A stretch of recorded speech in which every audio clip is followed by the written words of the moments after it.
Good morning, everybody. Damon Groves. Hey, I've been talking to a lot of people. A lot of people's been talking to me. Some of them ask why I do some of the things that I do and everything like that. And I just want to share something with you. One thing I found out is that you've got to be obedient to God.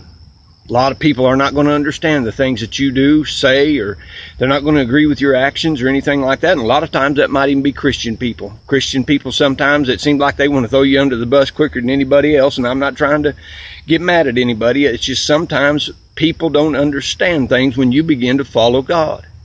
But the Bible teaches that we've got to follow God. It teaches we got to obey God.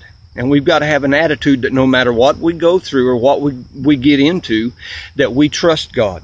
I believe it's Psalms 125, verse 1. It says, we should be like Mount Zion. Our trust should be so great in God that we can't be moved. No matter what we go through, no matter what we face, we can't be moved.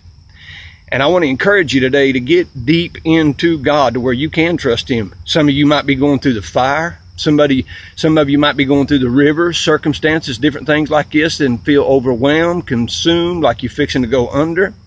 But it's in Isaiah 43, verse 2, I believe it is. It says, when you go through the water, or through the flood, or when you go through the rivers, I'm not quoting it perfect, or when you go through the fire, they won't have an effect on you.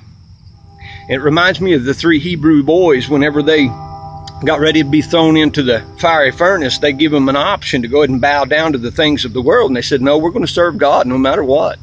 We're going to serve Him. We're going to love Him. We're going to have a faith in Him. And we're not going to deny Him.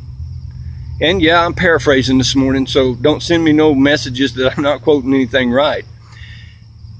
They went ahead and they served Him. They got thrown into the fire. Circumstances came into their life. But in the midst of it, you guys know the story. Jesus was in there with them in the midst of them. And I want to encourage you. I don't know what you're going through. You might be going through the worst time of your life. It might be finances. It might be your health. It might be family troubles. You might be trying to overcome sin and situations. But if you will trust God and you'll get in God and you'll begin to just focus upon His Word and you begin to pray, God can move mountains out of your life. But if you don't, then you've got to settle for whatever is going on in your life.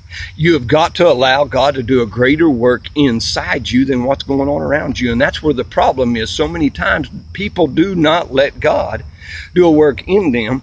And then when they're confronted with situations, loss of job or diagnosis from a doctor or something like that, they don't know how to overcome them because they have not had that faith and that trust in God. You've got to get in there and begin to know God, begin to know His promises. Other people can't obtain victory for you. Jesus did it. Jesus obtained it for you. He gave it to you, and you access that victory in whatever area of your life. And it doesn't mean you won't go through stuff. You're going to go through situations, circumstances. You're going to go through them.